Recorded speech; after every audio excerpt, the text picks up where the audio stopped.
Oke, kembali lagi kita ke benua Afrika dan kita langsung lanjut ke persepak bolaan di Afrika. Nah, kita coba jelaskan ya bagaimana sejarahnya sepak bola itu ada di Afrika sampai saat ini. Untuk pembukanya, pertama, sepak bola pertama kali diperkenalkan ke Afrika pada awal 1860-an. Itu ya yang pastinya oleh orang-orang Eropa atau ya kolonialisme di sana lah ya, yang mulai datang di 18 sekianan lah ya. Nah, sejak itu sepak bola mulai diperkenalkan di Afrika, khususnya sih dari orang-orang Inggris biasanya yang memperkenalkan olahraga sepak bola ini. Nah, untuk si permainan sepak bola yang tercatat pertama kali ini, yang pertama dimainkan di Afrika, itu ada di tahun 1862, di mana tentara-tentara Inggris dan pegawai negeri di sana ya, yang disebutnya pegawai negeri itu, jadi ya karyawan administrasi melawan tentara-tentara Inggris. Nah, mereka karena memang punya culture sepak bola, kemudian mempunyai hasrat ingin bermain seperti di negara asalnya, mereka melakukan pertandingan sepak bola di Afrika. Nah, dalam pertandingannya tersebut ya memang tidak dikenal peraturan-peraturan yang baku, karena mereka bermain hanya sekedar hobi atau meluangkan waktu di tanah yang jauh dari rumahnya gitu. Kemudian setelah itu berkembang dan menjadi satu mungkin alat perjuangan dari bangsa-bangsa Afrikanya dan sebagai alat pelepas jenuh dari tentara-tentara dan juga pegawai administrasi kolonialisme di wilayah Afrika gitu. Kemudian kita masuk ke klub sepak bola Afrika tertua yang ada di Afrika gitu ya. Pertama itu kita mengenal adanya Savage FC, itu ada di wilayah Pietermaritzburg di Afrika Selatan. Ini tercatat mereka ini berdiri tanggal 26 Agustus 1882. Lalu ada Gezira SC di Mesir yang berdiri tahun 1882. Lalu ada dua klub asal Aljazair yang berdiri di kota yang sama ya, di kota Oran. Yang pertama itu ada CDJ atau panjangannya Club de Jersete de Oran. Nah, itu memang ada di wilayah Oran dan berdiri pada tahun 1894. Ini didirikan oleh pemukim Eropa yang berada di lingkungan Elder Oran. Lalu yang kedua itu sama yang dari tadi, yang dari kota Oran juga, itu CAL. CAL ini kependekannya dari Club Athletic Liberté de Oran. Nah, itu sama di Oran juga, berdiri 3 tahun setelah si CDJ berdiri. Nah, ini didirikan juga oleh orang-orang Eropa yang berada di lingkungan Saint-Antoine of Oran gitu. Itu bahasa Prancisnya gitu ya. Nah, lalu ada klub Young Africans itu di tahun 1935, memang agak sedikit jauh ya dari 1882 sampai ke 1935. Lalu masuk ke Accra Hearts of Oaks, itu ada di negara Ghana, itu berdiri tahun 1911. Lalu, nah ini yang menarik nih, ini salah satu klub tertua di negara Maroko, ini namanya Maghreb Atletico Tetuan. Ini dia berdiri tahun 1922. Nah, menurut catatan sejarahnya ini, mereka katanya sih pernah berlaga di La Liga Spanyol. Kenapa? Karena memang dulu Maroko merupakan wilayah kolonial dari kerajaan Spanyol. Nah, tapi ada juga yang bilang bukan Maghreb Atletico Tetuan, tapi ada juga yang bilang itu Atletico Tetuan. Karena yang tercatat di La Liga sebenarnya Atletico Tetuan yang sempat bermain di tahun 1956 di La Liga Spanyol. Lalu balik lagi ke tahun 1930-an, di mana sepak bola di Afrika Tengah, khususnya itu di wilayah Chad, kemudian wilayah Mali, Sudan, Kongo, itu baru dimainkan oleh orang-orang di sana ya, khususnya orang-orang Afrika di sana gitu. Lalu mundur lagi ke 1892, itu dibentuk namanya South African Football Association. Mungkin sekarang juga dikenal ya SAFA itu sebagai Federasi Sepak Bolanya Afrika Selatan. Nah, itu salah satu federasi negara yang dibentuk emang paling tua di benua Afrika. Nah, hanya saja di SAFA ini dulu terkenalnya memang hanya untuk asosiasi untuk orang-orang kulit putih saja, karena seperti kita tahu ya, di Afrika Selatan sendiri dulu masih sangat terkenal dengan sistem apartheid atau sistem pemisahan warga-warganya berdasarkan warna kulit gitu. Lalu di tahun 1910 mereka menjadi anggota FIFA. Nah, selain itu hal-hal menariknya lain, memang di si Afrika Selatan sendiri itu tidak hanya SAFA sebagai federasinya, ternyata ada juga beberapa perkumpulan sepak bola yang digagas oleh masing-masing orang yang berlatar belakang berbeda. Sebut saja pertama ada SAIFA, yaitu South African Indian Football Association, itu yang didirikan oleh orang-orang India yang ada di wilayah Afrika Selatan. Lalu ada SABFA atau South African Bantu Football Association, itu terdiri dari orang-orang suku Bantu yang ada di wilayah Afrika Selatan. Nah, satu lagi itu ada di namanya SACFA ya, yaitu South African Colourless Football Association, atau perkumpulan sepak bola yang didirikan didirikan oleh warga atau orang-orang kulit berwarna. Itu berarti non orang kulit putih, itu bisa saja orang-orang kulit hitam atau yang tidak masuk ke dalam Indian Football Association atau Bantu Football Association. Lalu untuk yang secara lebih luas lagi, kita mengenal di benua Afrika itu diwadahi oleh satu federasi besar layaknya seperti AFC di Asia, kemudian UEFA di Eropa. Itu terkenal namanya CAF atau Confederation African Football. Nah, CAF itu ya, yaitu ternyata diinisiasi oleh siapa aja? Pertama diinisiasi oleh Afrika Selatan, nah, jelas karena memang kultur sepak bola Inggris itu banyaknya di Afrika Selatan. Lalu Ethiopia. Nah, Ethiopia ya lumayan menarik juga ya, karena Ethiopia kita kenal juga memang negara yang tidak pernah dijajah, tapi mereka punya kultur sepak bola juga. Lalu ada Mesir dan Sudan. Nah, jelas Mesir dan Sudan ini memang punya pengaruh dari Inggris.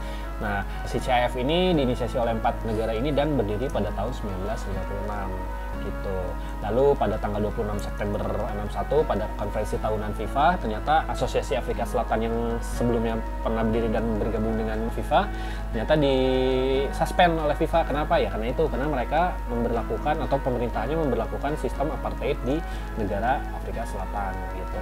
Tapi pada konferensi FIFA selanjutnya di tahun 64 sebenarnya mereka dilakukan penangguhan lah, bahwa untuk si suspending ini karena si berlakunya politik apartheid ini harusnya sih nggak jadi masalah untuk si sepak bola, tapi ternyata dari si anggota-anggota minta ditangguhkan, tapi hasilnya ternyata memang harus tetap ditangguhkan. Hanya saja pas tahun 76 ini ada terjadi pemberontakan Soweto ya di Afrika Selatan. Nah, hasilnya ternyata Afrika Selatan ini yang sebelumnya disuspend atau di banning dari FIFA dan harus dikeluarkan. Nah, kenapa? Karena memang ini efek atau dampak dari si politik apartheid di Afrika Selatan ini berbahaya ternyata bagi suatu negara. Makanya FIFA melakukan pemecatan lah terhadap si Federasi Afrika Selatan itu.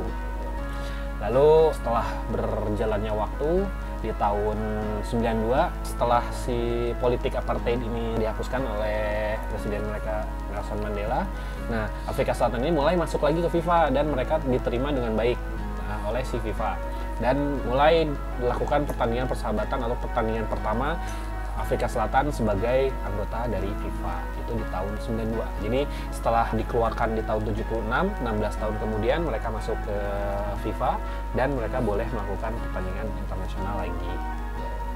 Lalu masuk ke hal yang unik di Afrika. Pertama itu ya Afrika jelas begitu banyak latar belakang tradisi, budaya.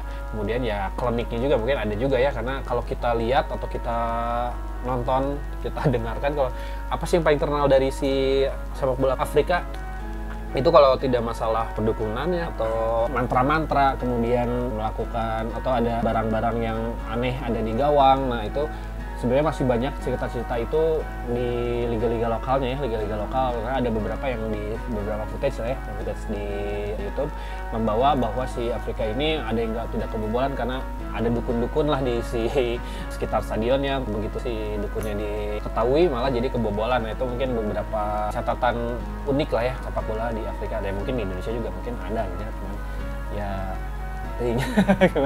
bukannya ya Afrika uniknya di masalah perdukunan itu. Selain itu juga kalau misalnya masuk lebih ke teknis, itu justru anak-anak Afrika ini banyak yang diperjualbelikan. Nah ini yang agak sedikit miris ya, karena anak-anak di Afrika ini dibawa oleh agen-agen gitu ya, dijanjikan akan bermain di klub-klub besar di Eropa, tapi ternyata mereka ini terlibat dalam pertama pemalsuan umur, kemudian perdagangan anak, bahkan perbudakan berbasis penipuan lah. Jadi mereka membawa orang-orang Afrika menjanjikan kerja di Eropa. Nah ternyata pas di Eropa ini mereka semacam diperbudak, atau misalnya mereka harus kerja di satu tempat. Nah itu yang jadi masalah itu di sepak bola Afrika, karena mereka sebenarnya ingin menyalurkan hobi mereka dan ingin menitik karir di Eropa karena ya menjanjikan kekayaan atau ketenaran, tapi ternyata mereka harus berujung di penjara atau malah menimbulkan kematian gitu. Itu Afrika. Lalu masalah lainnya yang sering dihadapi oleh sepak bola Afrika, pertama kurangnya kemampuan si SDM di sana dalam mengelola si organisasinya. Nah karena seperti kita tahu ya, mungkin Afrika sebagai ya bisa disebut sebagai benua yang agak tertinggal dari benua lainnya. Cuman kan mungkin mereka juga punya permasalahan sendiri gitu ya di wilayah negaranya gitu. Nah hanya saja untuk si Afrika sendiri memang untuk di sepak bola internasionalnya memang belum begitu terlihat ya. Ya bisa kita lihat dari beberapa gelaran Piala Dunia mereka belum pernah menjuarai Piala Dunia, sama juga dengan Asia sih sebenarnya gitu. Lalu kita lanjut ya ke tahun 90-an di mana sepak bola Afrika ternyata mengalami gelombang besar perubahan itu di tahun 90-an karena penjualan budak itu mulai berkurang. Hanya saja si talenta-talenta muda yang memang ingin meniti karir di Eropa sedang melejit-melejitnya dan memang dilihat langsung oleh si scout di Eropa. Itu mereka mencoba kesempatan yang lebih baik di Eropa dan lumayan memajukan sepak bola Afrika karena di tahun 90 sampai 2000-an memang si sepak bola Afrika ini lebih kelihatan lah ya, dari mulai nanti Olimpiade, kemudian di Piala Dunia. Nanti kita bahas di next pembahasan selanjutnya. Terus ada lagi nih cerita dari Peter Alegi. Peter Alegi ini seorang profesor sejarah dari Michigan State University. Dia mencoba menuturkan sebenarnya untuk si tulisannya dia tuh agak sedikit panjang mengenai sepak bola Afrika, cuman saya ambil beberapa intinya saja. Pertama, menyebutkan dua kisah yang begitu berbeda antara satu Michael Essien, ya pasti udah pada kenal ya Michael Essien. Nah, yang akhirnya mendapatkan hasil jutaan pound sterling atau jutaan euro gitu ya, karena dia bisa bermain di klub-klub besar di Eropa. Nah, selama dia bermain di Prancis bersama Lyon, kemudian di Inggris bersama Chelsea, di Spanyol bersama Real Madrid, dan selanjutnya ya Yunani, dan sempat juga main di tim Persib Bandung gitu. Nah, kemudian dibandingkan dengan cerita dari Albert Youmba. Albert Youmba ini yang pada tahun 90-an ternyata menjadi imigran ilegal di Eropa karena dijanjikan akan menandatangani kontrak dengan Le Havre di Prancis, namun gagal saat berkarir, dan kalau nggak salah tuh dia menjadi buronan dari pemerintah Prancis karena dia masuk ke Prancis dengan cara yang ilegal. Jadi ya ilegal imigran itu sama dengan ya buronan di Prancis. Dan sebenarnya kalau misalnya karirnya bagus atau misalnya memang si administrasinya bagus di Le Havre, mungkin Albert Youmba menjadi salah satu pemain yang bagus juga di Prancis. Nah, itu Peter Allegri mencoba membandingkan mana sih yang kenapa pemain dari Afrika ini banyak yang tidak berkembang di Eropa, ya karena itu masalah ilegal imigran, karena maladministrasi dari pemain-pemain si Afrika itu sendiri. Lalu dia juga menyatakan bahwa tanpa uang, tunawisma, dan tanpa izin kerja di negara tujuan, pemuda-pemuda Kamerun akan memilih kehidupan imigran ilegal daripada menghadapi potensi rasa malu dan malu jika dia pulang ke Kamerun. Nah, itulah proses migrasi dari Afrika ke Eropa ini yang harusnya berjalan mulus ya, karena harusnya pertukaran ilmu atau pertukaran jasa itu kan memang harusnya lebih rapi agar diterima oleh negara penerima dan negara pengirimnya itu baik. Hanya saja yaitu faktor dari si orang-orang Kamerun sendiri yang memang merasa malu kalau misalnya tidak harus keluar dari negaranya. Nah, sebut saya Kamerun, tapi hal ini juga mungkin berlaku untuk beberapa negara Afrika lainnya yang ingin masuk ke wilayah Eropa gitu. Lalu Alegi juga meneliti pengaruh sepak bola Afrika ini berpengaruh loh terhadap permainan sepak bola ini secara global. Kenapa? Ini pasca 90-an 2000 ya, karena pemain-pemain dari Afrika ini ternyata banyak mendiami klub-klub besar di Amerika, Eropa, Timur Tengah, ataupun di Asia secara keseluruhan.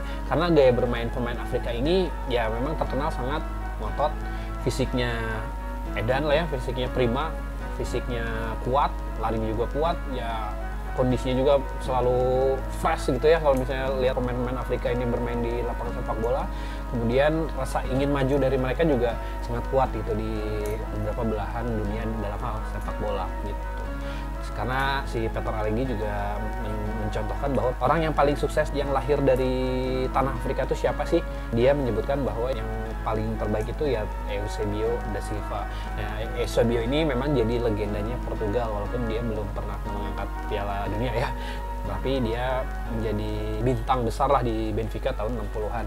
Dia juga bersinar di Piala Dunia Inggris tahun 96 gitu. Lanjut ke subfederasi apa aja sih yang ada di Afrika di bawah naungan CAF ya tadi ya, Confederation African Football atau CAF. Yang pertama ada UNAF atau Union of North African Football. Nah, ini dia yang menaungi negara-negara yang ada di Afrika Utara. Ini terdiri dari 5 member. Kalau saya tidak salah ya ada Mesir, Libya, Aljazair, Tunisia, dan Maroko. Itu UNAF. Nah, itu biasanya berbahasa Arab semua ya. Lalu ada WAFU atau West African Football Union, yang jelas orang-orang di wilayah barat. Ini ada 16 member, lumayan banyak ya, rata-rata berbahasa Prancis semua, ada di wilayah barat. Nah, termasuk Nigeria, Kamerun, Pantai Gading, lalu Guinea, Gambia, Senegal ya, ada di wilayah barat semua lah. Nah, lalu ada COSAFA atau Council of Southern African Football. Nah, ini kalau disebutnya memang sebagai wadah untuk sepak bola Afrika Selatan. Nah, perlu diketahui juga bahwa Afrika Selatan itu tidak hanya terdiri dari hanya satu negara Afrika Selatan aja, namun terdiri dari beberapa negara yang luas ya di Afrika Selatan itu. Ya memang salah satu negaranya itu memang Afrika Selatan. Ternyata di situ tuh termasuk ada Mozambik, kemudian ada Madagaskar, Seychelles, Comoros, Mauritania. Nah, itu ada di wilayah selatan Afrika atau yang diwadahi oleh COSAFA. Lanjut ke CECAFA sekarang, itu Council for East Africa Football. Ini jelas ada di menaungi negara-negara Afrika yang berada di timur. Ini terdiri dari 12 member. Yang terkenal di wilayah timur itu kalau nggak salah ya Somalia, Ethiopia, Djibouti, sama Eritrea gitu. Yang terakhir ada di UNIFAC. UNIFAC ini sebenarnya wadah untuk di Afrika Tengah. Kenapa dipakai UNIFAC tidak sama seperti UNAF, WAFU, COSACA memakai bahasa Inggris? Karena di wilayah Afrika Tengah ini rata-rata memakai bahasa Prancis karena memang bekas koloni dari Prancis. Ini UNIFAC ini singkatannya merupakan Union des Fédérations de Football d'Afrique Centrale, atau ya apa ya disebutnya Federasi Afrika Tengah lah gitu. Itu terdiri dari 8 member yang ada di Afrika Tengah. Oke, kita sekarang lanjut ke klub-klub sepak bola yang terkenal atau yang tidak asing lah ya di telinga rekan-rekan kita atau sahabat-sahabat Prung. Ini ada beberapa, nanti saya coba jelaskan beberapa klub yang terkenal di Afrika ya. Kita pertama ada Al Ahly SC, pasti pada tahu nih, klub dari Mesir ini. Dia terkenal karena warna jersinya dengan merah gitu ya, plus nanti terkenal di peristiwa politik di Mesir. Nah, tim ini berasal dari Kairo, dari ibu kota Mesir, berdiri tahun 1907.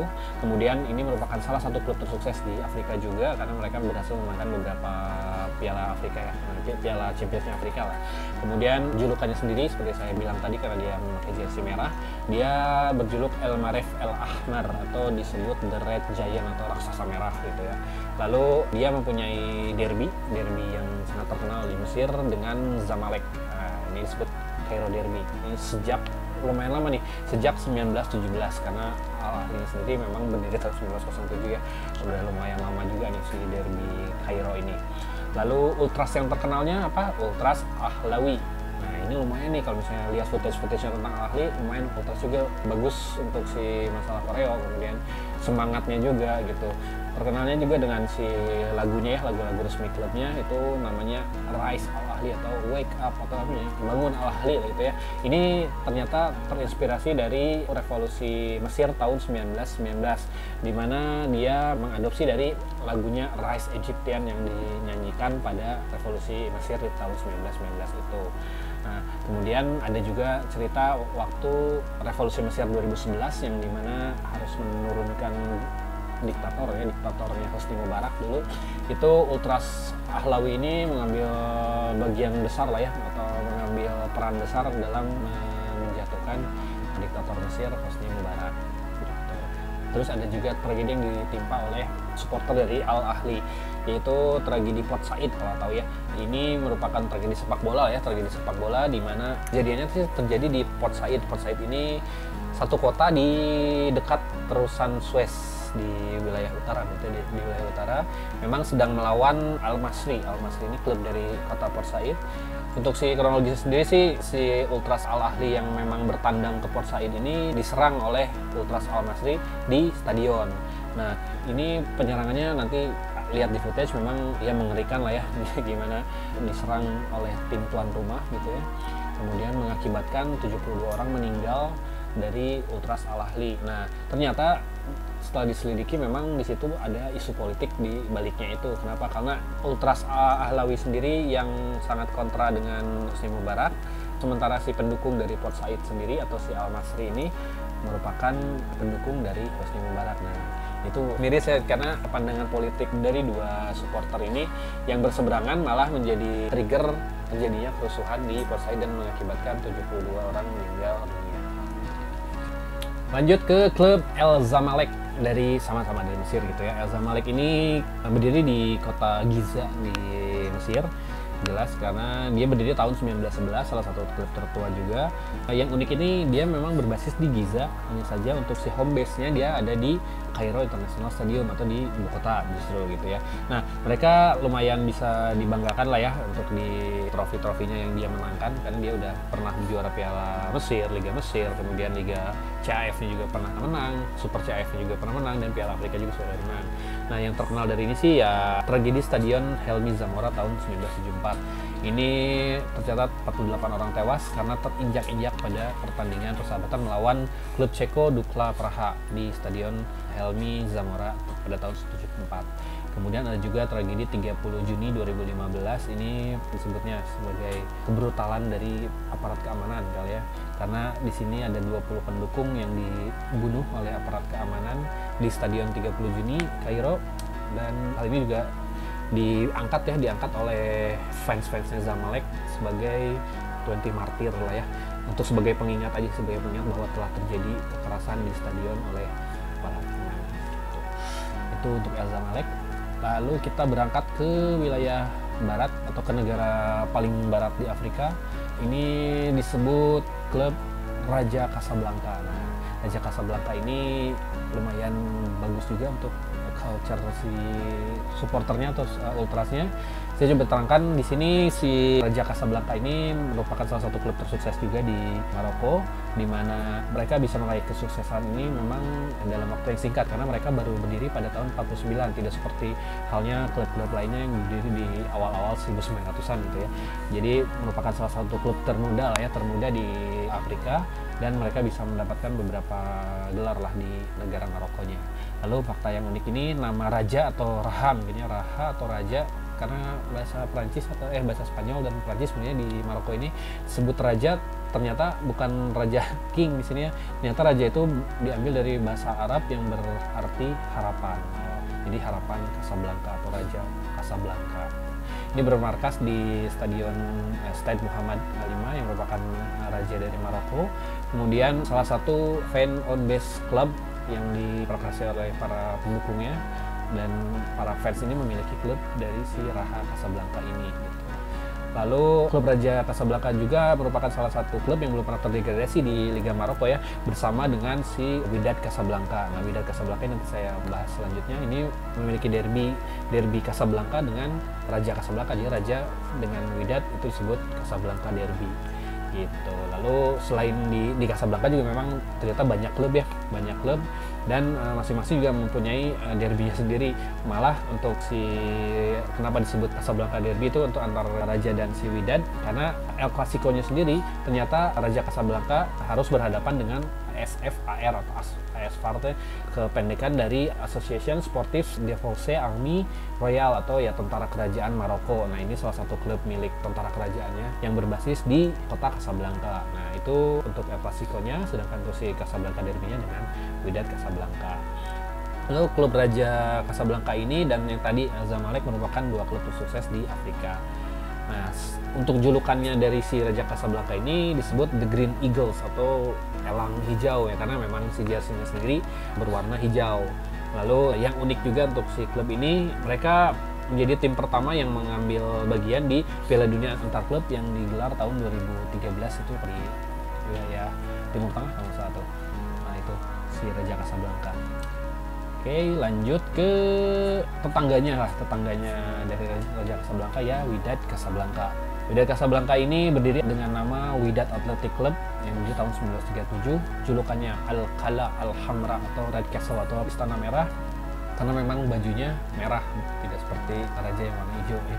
Dan ini merupakan alat perjuangan rakyat Maroko untuk melawan pendudukan Prancis, nah, di mana hanya memakai pemain-pemain asli dari Maroko aja, tidak menggunakan pemain asing atau pemain keturunan Prancis, karena dulu Maroko dijajah oleh Prancis dan Spanyol.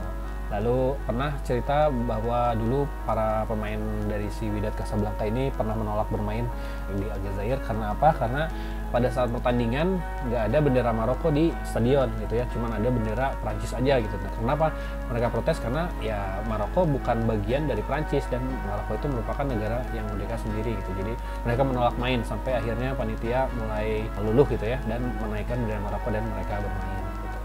Untuk si ultrasnya yang terkenal ya Ultras Winners 2005, didirikan tahun 2005 dan ya lumayan bagus nih kultur ultras di Maroko ya, di rajanya atau di Wydadnya gitu. Untuk si fans yang paling terkenal dari si Wydad Casablanca ya tercatat ada Raja Hassan II dari Maroko yang juga merupakan fans dari Wydad Casablanca. Lanjut sekarang ke wilayah timur dari Maroko, ke wilayah Tunisia. Tunisia punya klub yang namanya Esperance Sportif de Tunis atau IDT. Nah, disebut IDT atau biasa disebut Esperance Tunis lah ya. Ini basisnya di Tunis atau di ibu kota Tunisia, berdiri tahun 1919, bermarkas di Olympique de Menza dan Stade Olympique Hamadi Aghrebi. Lalu untuk nama supporternya sendiri ada Ultras Lem Kachkitnes dan satu lagi Zapatista Esperanza. Nah, kalau Zapatista Esperanza ini pasti terinspirasi dari pergerakan Zapatista yang ada di Chiapas, Meksiko. Terus ada lagi yang terkenal dengan insiden 13 Juni 1971 di mana Esperance Tunis ini kalah di final Piala Tunisia melawan CS Sfaxien di Stadion El Menzah. Itu di mana konflik dengan lagi-lagi dengan aparat keamanan, di mana kerugian juga ya, kerugian dari korban jiwa dan juga dari finansial ya, itu terdapat kerugian gitu. Kemudian Menteri Dalam Negeri Tunisia di sana melakukan pembubaran atas Esperance de Tunis ini. Hanya saja pada tahun berikutnya atau beberapa tahun berikutnya, Presiden dari Tunisia yaitu Presiden Habib Bourguiba mengaktifkan kembali klub Esperance de Tunis ini. Itu Esperance de Tunis di Tunisia. Lalu lanjut ke selatannya Tunisia, itu ada Aljazair ya, di negara Aljazair itu terkenal dengan klub namanya CR Belouizdad. Nah, kepanjangannya Shabab Riyadi Belouizdad atau Sporting Club Belouizdad. Belouizdad ini berasal dari kota Algiers di Algeria, berdiri tahun 62, kemudian julukannya Le Grand Shabab atau The Great Shabab. Kemudian ini klub paling populer di Aljazair dan memiliki derby Aljazair dengan MC Algier atau USM Algier tuh di negara Aljazair. Lalu kita berangkat ke bawah Mesir atau di selatan Mesir ke wilayah Sudan. Nah, Sudan juga lumayan ini ya untuk si pemainnya, karena terkenal pemain Sudan itu pemain yang tinggi-tinggi gitu ya, untuk dari si fisiknya dan kuat juga gitu ya. Nah, untuk si klubnya yang terkenal ada Al Hilal Omdurman. Ini didirikan tahun 1930, kemudian letaknya sama di kota Omdurman juga. Lalu yang unik untuk semboyannya dari si Al Hilal sendiri adalah Allah Al-Watan Al-Hilal. Nah, kalau diterjemahin ke bahasa Inggris ini disebut dengan God the Nation Al-Hilal. Jadi seakan-akan menandakan bahwa Tuhan dulu, kemudian baru negara, lalu kemudian klub sepak bolanya. Ya, kurang lebih seperti itu. Lanjut ke wilayah tengah dari Afrika. Kita punya klub namanya Tupuisang Mazembe atau TP Mazembe. Kalau sering nonton Piala Dunia antar klub, dulu ada ya, TP Mazembe ini salah satu klub yang lumayan menohok lah ya di gelaran Piala Dunia antar klub. Nah, TP Mazembe ini sekarang menjadi tim paling atas ya di Afrika. Kemudian kenapa Tupuisang? Tupuisang ini bahasa Prancisnya yang diartikan, kalau bahasa Indonesia apa ya? The greatest atau yang terbaik lah. Jadi the greatest Mazembe atau the almighty Mazembe atau Tupuisang Mazembe. Ini berdiri tahun 1939. Home base-nya sendiri ada di kota Lubumbashi di Kongo. Kongonya Kongo Democratic Republic ya, bukan yang di Republik Kongo. Kemudian yang unik tuh di logonya. Logonya ini gambarnya buaya, tapi untuk si julukannya Le Corbeaux atau disebutnya The Ravens atau si gagak, kan rada aneh oke kenapa, tapi bisa memahami sih karena si jersey sendiri warnanya hitam sama dengan burung gagak gitu ya. Kemudian untuk si sejarahnya sendiri, ini merupakan klub yang dimiliki oleh orang Belgia lah pastinya, kalau untuk di Kongo itu dimiliki oleh Oscar Engelbert, dan dia membentuk klub sepak bola namanya FC Engelbert yang terdiri dari buruh atau pekerja-pekerja pabrik karet di kota Lubumbashi. Mereka mendirikan klub sepak bola dimodali oleh si Oscar Engelbert ini dan kemudian merubah namanya menjadi Tupuisang Mazembe gitu. Dia atau si klub ini memiliki rival dengan CS Vita. CS Vita klub ini sama klub dari Democratic Republic of Congo. Gitu. Nah, sekarang cerita tentang si AS Vita klubnya tadi yang merupakan si rival dari si TP Mazembe. Ini sebenarnya berdomisilinya justru di ibu kotanya Kongo atau di Kinshasa. Nah, AS Vita Club ini merupakan salah satu klub tersukses dalam sejarah persepak bolaan Republik Demokratik Kongo dan juga bermarkas di The Stade des Martyrs. Berdiri tahun 1935, dijuluki The Black Dolphin atau lumba-lumba hitam, dan mengenangi kejuaraan domestik hampir 15 kali dan memenangkan Piala Champions of Africa pada tahun 1973. Yuk lanjut ke negara Angola. Angola ini salah satu negara jajahan Portugal nih. Jadi untuk dari nama-nama orangnya atau nama-nama warganya gitu ya, rata-rata namanya itu hampir sama dengan orang-orang Brazil. Coba cek deh, nama-namanya pasti ada namanya belakangnya Ninho, kalau nggak Wow atau Rui. Nah itu banyak ditemukan orang-orang Angola ini memakai culture Portugal di negaranya tersebut gitu. Ini ada nama klubnya Primeiro de Agosto. Nah kalau di klubnya tuh pasti namanya satu bulat gitu ya, satu bulat itu Primeiro atau First gitu ya, First Agustus. Nah karena memang tim ini mungkin didirikan pada tanggal 1 Agustus gitu, 1 Agustus. Nah kemudian basis klubnya ini ada di ibu kota Angola, di Luanda, lalu berdiri tanggal 1 Agustus 1977, benar kan? Kemudian dijuluki Os Militares atau The Military karena memang basic dari si klub ini merupakan klub militer angkatan darat. Lalu nama dari stadionnya itu Stadio General Franca Andalu. Ya jelas pasti General Franca Andalu ini merupakan jenderal militer.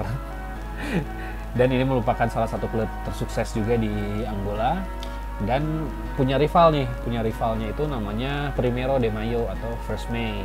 Nah, kalau First May pasti bakalan nyambung dengan orang-orang sosialis atau komunis karena First May itu merupakan May Day. Lalu ada lagi Petro de Luanda, ini pasti orang-orang petro tuh bensin ya, atau gas atau yang orang-orang minyak lah pasti itu kalau di Angola. Lanjut ke negara Zimbabwe. Zimbabwe punya klub yang namanya Dinamos Zimbabwe. Ini berbasis di kota Harare, di ibu kotanya juga. Ini merupakan gabungan dua tim sepak bola, yaitu Rhodesia dan Harare Township pada tahun 63 dan melebur jadi satu menjadi Dinamos Zimbabwe. Dinamos ini memperoleh julukan mereka The Glamour Boys karena melalui gaya permainan awal mereka yang glamour gitu ya. Kemudian prestasi mereka memenangkan Piala Zimbabwe, liganya juga pernah menang. Lalu ada juga skandal di mana Dinamos FC ini dituduh mengambil keuntungan dari wasit-wasit di Zimbabwe. Kenapa? Karena sebagian besar orang-orang atau sebagian besar wasit di Liga Zimbabwe ini berasal dari suku Shona yang merupakan suku mayoritas yang juga merupakan pendukung dari si Dinamo Zimbabwe. Nah, kalian apa yang disebutnya kolusi atau nepotisme terhadap klub yang diberikan khusus kepada si wasit karena wasit sendiri memiliki latar belakang suku yang sama dengan fans dari si Dinamo Zimbabwe gitu. Mungkin itu si Dinamo Zimbabwe, klub yang paling tersukses di wilayah Zimbabwe. Lanjut, kita masih bicara tentang 3 klub lagi di Afrika Selatan. Nah, Afrika Selatan ini punya 3 klub yang abadi di Afrika Selatan ya.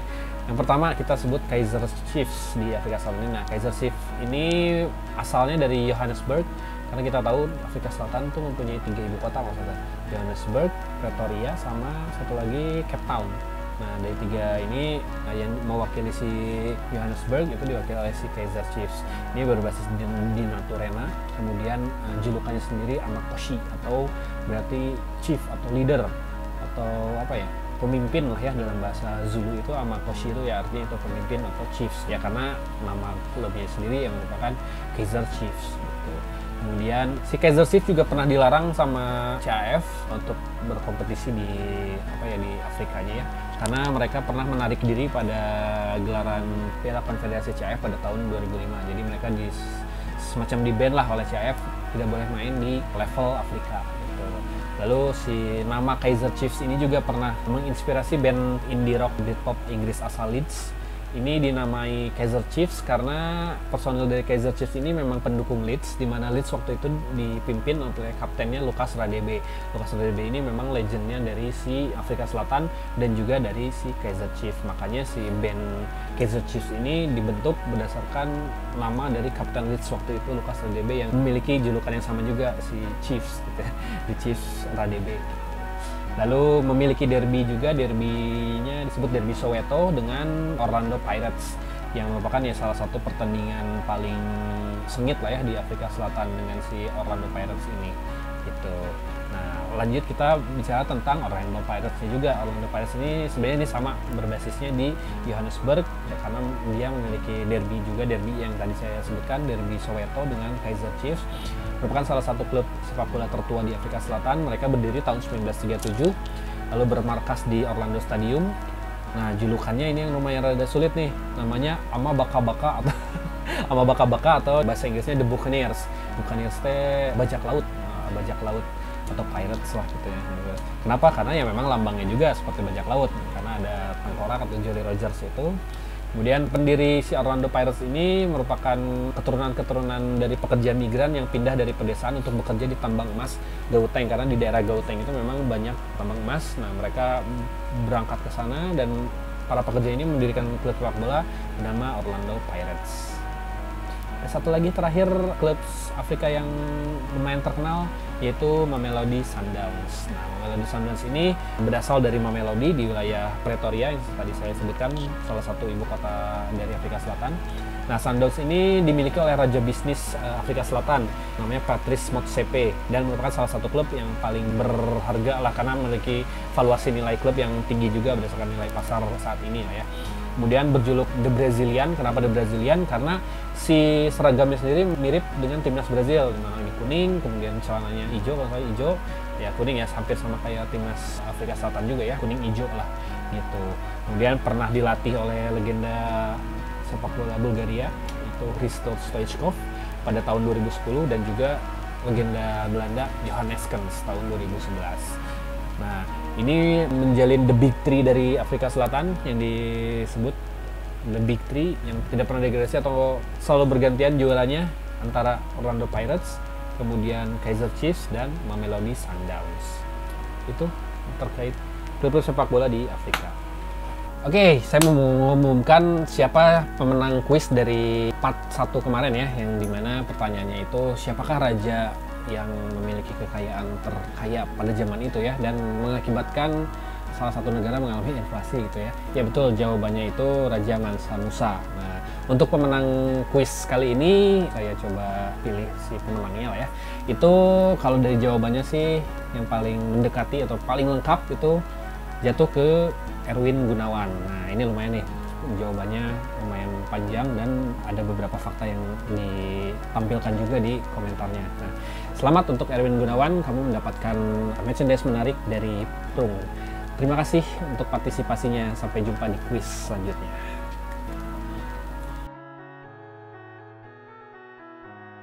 Nurdin Aibet ini salah seorang back tengah yang luar biasa. Kalau dulu pernah menonton permainannya, dia sempat melejit namanya pada saat bermain di Deportivo La Coruna.